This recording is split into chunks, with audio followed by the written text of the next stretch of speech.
kaya maghintay hanggang dulo, ano man ang maging sitwasyon. Yan yung mga tao na nasa wasto at may maputing hangarin. May maputing hangarin para sa'yo. Alam ko sa panahon ngayon, mahirap na makahanap ng ganyan. At sinasabi nga nila na may hangganan ng paghihintay.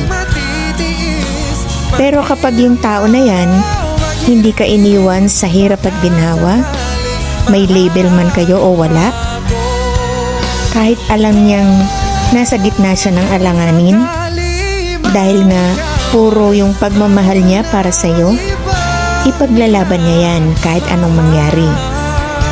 Sa mundong marami tayong hinaharap, malimit tayong makatagpo ng mga taong nandyan kahit anong mangyari. Sinasabi nga nila na hindi na ipipilit ang pag-ibig. Hindi natin pwedeng ipilit ang isang tao na hindi talaga pwedeng maging atin. Pero, ipinakikita nito na ang pagmamahal, ano man ang maging sagot, at handang maghintay, gaano man kahaba ang daan, sila yung mga taong maaaring hindi mo man tanggapin, pero sila yung mga taong pangmatagalan.